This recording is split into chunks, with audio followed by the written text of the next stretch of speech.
So this is just going to be a quick video on how to take a fully textured 3D model from Heroforge, extract it, rip it, rig it in Mixamo, and then import it into the 3D software such as Unreal or Unity, or even something like After Effects or Maya for animating for whatever project you have. I just noticed there wasn't a guide for this online and a lot of people thought it was impossible. So I just wanted to make a quick video on how to do it. Unreal is the software of my choice, but we're going to need a few things along the way. We're going to need Asset Ripper, which is the GitHub page here. I will put a link in the description for you. The downloads bit here is what you need to download it. You're also going to need obviously the Heroforge character. Here's my shopkeeper. You'll need Mixamo for rigging it if you want to rig it. I mean, I assume you're going to want it. You're going to absolutely need Unity to convert it into a format you want in other programs, and then you need your 3D software. In my situation, it's Unreal. So all you need to do is create your character in Heroforge. As I said, I've made a shopkeeper here, and you're going to need to purchase the 3D digital here.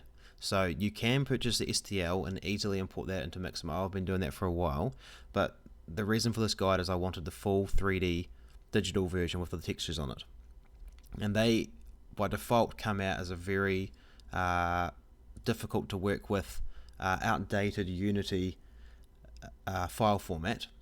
As you can see, it is, if we go to, actually I'll just download this one. So I've already built this, I've already paid for it, I've built the 3D digital, and I will show you what it looks like. So I've purchased a lot of characters recently for my D&D project. I believe that was last night. These are the two characters here, is my prison guard and my shopkeeper. It costs about $7.20 with the tabletop time discount code, US dollars that is. And I want to make it very clear right now before we get started that none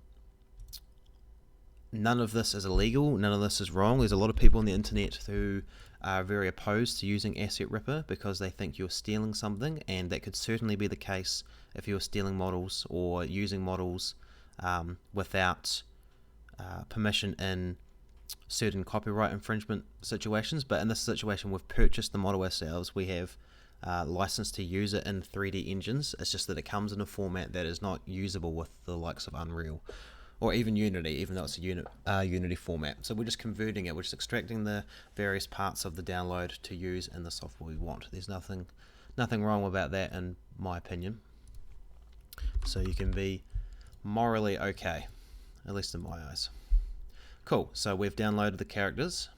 I can close that now. What we're gonna need now is the to find your download. You're also going to need to open Asset Ripper, open the exe. It looks a little something like this. Now I just leave everything as default. It actually has an option for straight to FBX. If that worked, which I believe is not currently functioning, then this would save half of this video. But for now, it doesn't export into FBX. I'm just going to put that there. I'm going to put this here, and we are going to find our newly ripped model. We're going to do all of this with the shopkeeper. I think I made that in the wrong menu, didn't I? I did. That's okay. Let's extract that zip file. See, here's our shopkeeper Unity thing. This is the file format I was talking about. This isn't actually usable in Unity. It's a compiled file format that's exclusive to the Unity web app. So you can't import that straight into something like Unreal. You can't even use it in Unity straight off. So what you need to do is just drag it over here. It's going to load it here. You're just going to go export, export all files, and then choose where you want it. And I'm going to put mine under where I should have put the first file, under keep. Now I will note there's a really annoying bug, well it's not a bug, a really annoying design choice with Asset Ripper, and that you can't save the extracted folder into the same folder with the original file, simply because they have the same file name. So what I often do before I do this is just remove the bundle off there so that they will have, and I'll just take that out, they will have a identical file format name. So you can see it's got the same there, and I've just changed that so it doesn't have any sort of conflict. So in this folder, you're going to see a bunch of stuff. What you really need is, not that one, is in here, export a project, assets, and you're going to need the mesh, which is the model, and then you're going to need the textures. So what you need to do first of all is go through and change all of these to the title of your character. This is just so when you do lots of characters like myself, you don't end up overwriting previous ones because they're all called this model. So you don't need the meta files as far as I know, but you do need all of the regular ones, and I'll show you how to apply all of these in Unreal at least, and it'll be the same in any 3D software when we get to that stage. So you got your textures, you got your mesh. You can rename this now here if you want to. I'm not going to bother because I haven't done it with any others, but what you want to do is take this, you want to open Unity, and I'm just going to put Unity over here, and you're just going to drag that into the Unity asset page, and you'll see that it says a conflict of name because I've called them all. I haven't bothered to rename all the models I've done, but it automatically just calls it default 10. So here's the shopkeeper. I'm just going to drag it into the viewport, I believe it's called. And what we're going to do, also, let me just be clear right now, these are massive models, which is good because there's lots of detail. And I just want to point out right now, I do not work with Unity on half a screen. This is actually a ultra wide. I've just compressed it down to 1080p, so everything looks a bit crunched right now. What you can do, which I don't believe is necessary, but it helps the Mixamo step next, is just to give it a default material, just so you can see all the contours and the lines and everything. Otherwise, it's all purple and looks weird. This is not going to matter because we're going to replace this with the proper textures anyway. But you just have to get it into here, make sure it looks okay. And then what we're going to do is we are going to, here's Package Manager, my apologies.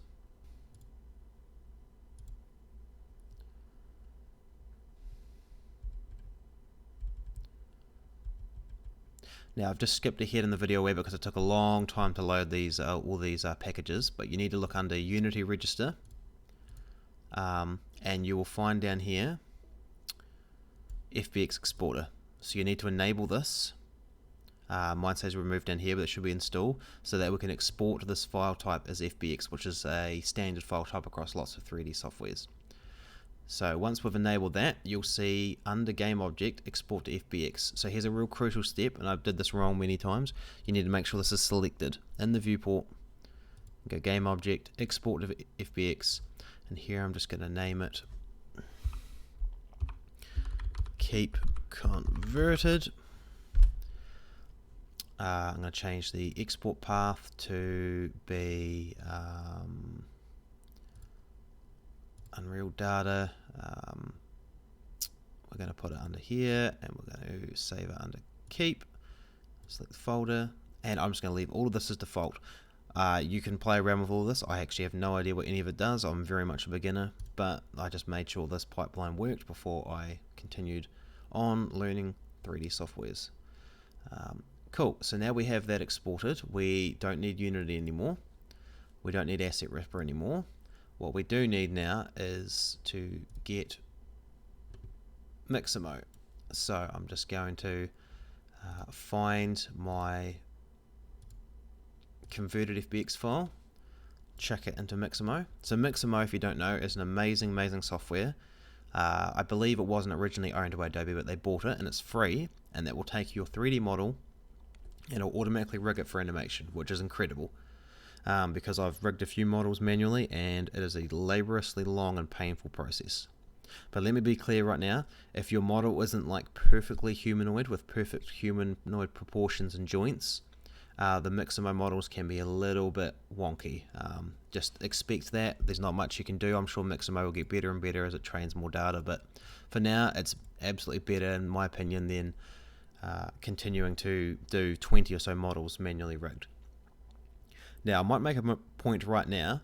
The limitations I've found with Heroforge and Mixamo have been two. If you do not have pants that have a very clear division of legs, as you can see it goes right up to his crotch here, say if they've got some sort of kilt or armoured dress. Perhaps it's sort of like a Roman battle. I don't know what they're actually called. Make fun of me if you want. Battle dress. If this division is obscured, it'll pretty much put the legs as at the bottom of the kilt or the skirt. So it still works fine. It just looks a wee bit silly. So what I've done with a lot of my models is I've made them sure they've got really short shorts or really short clothes, so that it's very clear where the division of legs are. The other one is the chin. So it'll automatically detect the chin, but if they have a really long beard, it tends to associate the beard with the top of the clothes rather than the face. It won't break off, but it'll stretch when they move. So if the character looks up, the beard will stretch as the bottom of the beard is anchored to the chest. It's something you can absolutely fix manually if you wanted to. Beyond the scope of this video, there's lots of videos out there on manually editing meshes and rigs, but for quick rigging of basic characters, it works fine. It just doesn't come out perfect, that's all.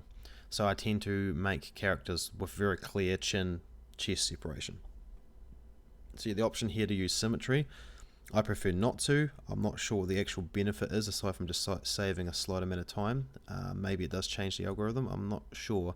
I haven't actually read any documentation on how this works. I might put where's the wrists? We'll put the wrists there. It looks like a good joint to bend on.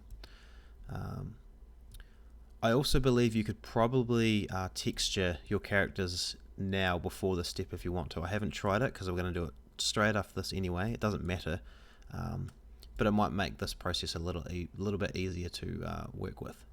And sometimes you're going to need to do this multiple times to get it right. A few times I will adjust where the chin spot is just to get the head movement right, or the knees sometimes are a little bit too high or too low.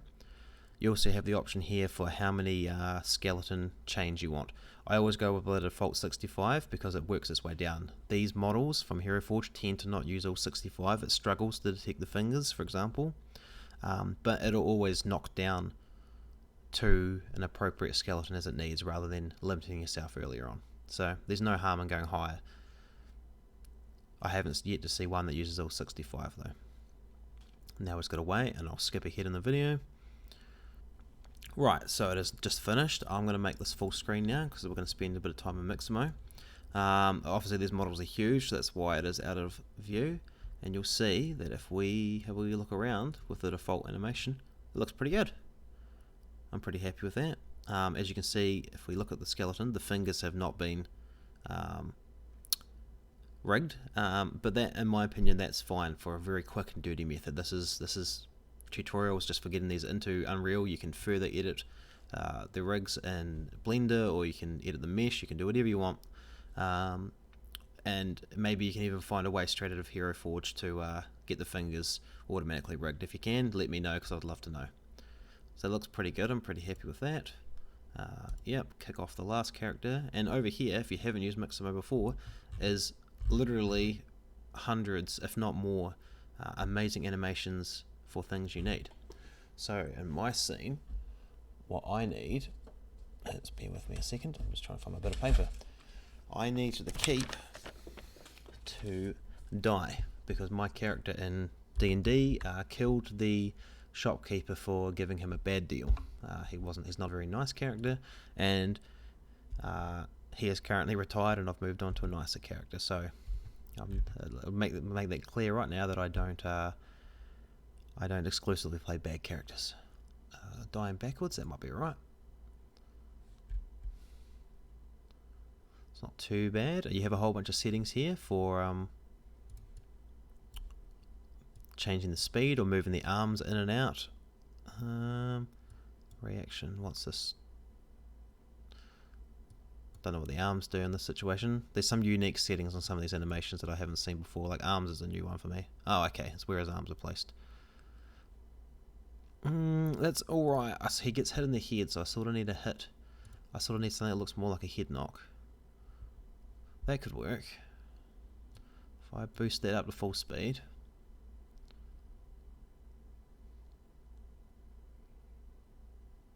And then we rotate a wee bit. Maybe we'll not knock it down a slightly slower so I can actually see what's happening.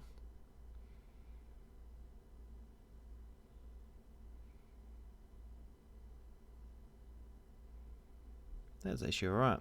And we might bring the arms a wee bit closer in. I don't want them to clip too much, but I also don't want to look like he's in T-pose. What if I go all the way in? What does it look like? That's too much. Go all the way the other direction. Yeah, okay. It was good about 20, I think. Just make sure it's not clipping too much on that side. Alright, well, in this situation his arm's going to be under the terrain, but I might just hide his body, hide that arm, maybe have a camera perspective from there. See, that looks pretty good to me. Cool, I'm going to download that. I download it in 60 FPS. That's up to you. I assume the skin is just the texture on top. I just leave everything as default. Download that. Cool, and I'm going to save it. Oh, perfect. I'm going to save it already in here. Keep, and I'll just call it keep death. He is a shopkeeper, so maybe since it's a sword and shield death, I might put something in his hand, maybe a potion or something. I might make it look more authentic with the way his arm's positioned. Right, cool. We can close Mixamo now. What we're going to need is Unreal for me, or this could be any 3D software for you. Oh, I'm sorry, this is all super zoomed in because the compression of the resolution down from ultra wide. It doesn't ordinarily look like this for me, it's just for the video. And I am going to drag in the FBX file made from Mixamo. So this includes the mesh, the model, and the animation. So we're just going to leave everything as default. I'm sure, once again, I'm sure if you know a lot more than me, there's lots of options you can change here to make it even better, I'm sure. But for now, for this quick demonstration, no smoothing group information. So this is an error that I've had every time. It doesn't seem to change anything. I know these values you can change in possibly Unity or even Blender to fix this. I just clear it, doesn't matter. So the other thing we're going to need right now is we're going to need to go back to our ripped models, and we're going to need to get our textures. So we just need the ones that don't say meta, drag them into the same folder, and then I can make Unreal full screen. So this is the default texture that came with our keep, and we are going to bring it up here. That is huge. Windows does not handle changing resolution very well. Some of these are a lot bigger than they should be. Cool, and we're just going to delete the white color. And if you're not familiar with Unreal or 3D software, these are just the different inputs to a material, and we're just going to import these textures. Where are they gone? I need to bring that down. I need to make it smaller. There we go. We need to bring the textures in that we imported from Windows. There should be 5 of them from Heroforge. And bring them into here. I can put this full screen again. Now, there's lots and lots of guides on the internet that are much better explaining this than me. I will quickly run through what each one are, but they are named as such. They should be relatively obvious. You can drag this wherever. This one here is just the base texture, the base colors, and we're just going to drag that from the RGB node into base color. And as you can see, the material should generate. There it is. So just turn around. This is his little face. We need to know. Sorry, I'm just going to put that down so I can see what each one's called. I forget what each of them are. We need the emissive one. Is the one that's all black, it seems. So I'm going to drag that into emissive. Sorry if this is really small to see. It's quite small for me as well. I might make it a wee bit bigger so it's a bit more obvious for you guys. There we go. So that one Oh, you can see a wee bit of glow there. The emissive one is just how much an object glows. This one with the little dots is the metallic. That's just the parts of the material that are metallic. The normal map, which I believe is what gives a texture or what gives a material a sort of 3D look. It's indicating which parts are sort of raised and lower with the way the light hits it. Feel free to correct me if I'm wrong there. That goes into normal. And there's one left, which is the occlusion, which I believe, again correct me if I'm wrong, is how the light diffuses through or occludes through certain parts of the material. So that's all hooked up. There's lots of other things you can do. One thing I do add to make it look a bit more realistic, these materials end up looking really shiny and sort of weird, like plastic doll like. So one thing I do like to do is drag roughness out to nowhere, and what you're going to do is a constant, and all this is doing is saying how rough do you want it, and then by constant you're saying constant value, and you're just giving it a value between 0 and 1. So you can see 0 is extremely shiny and weird looking, and I've just been giving them all a value of 1, which makes them a lot rougher, and it looks a bit better than a weird shiny person, even if it is a cartoony looking person. You can play with any of these other ones if you want to change how the texture looks. You can bring in more textures. I just leave them as is, and I just go save.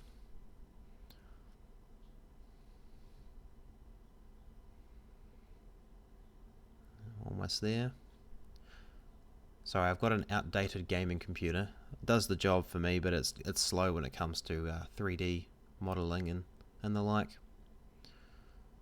And then it's automatically applied. I can close this now, and now we'll see the texture has been applied to our characters. And I'm just going to take the animation sequence.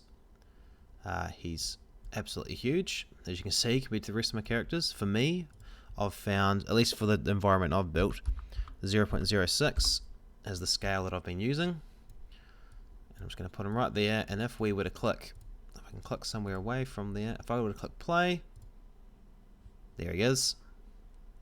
With this animation, you see the other animations I've got here. I've yet to time everything up and record everything, but the idea is I have a bunch of different little scenes play out here based on our D&D campaign. And that's it. That's the end of my video. If you've got any questions, chuck them into the comments. I'll see if I can answer them. Once again, I'm a relative beginner. I just saw that there wasn't a guide for this online, so I thought I'd help people who want to do it. I did find a few forums asking for this sort of tutorial, and no solution when I looked around. So if anyone finds it useful, even if it's just one person, I'll be very happy. Alright, have a good day.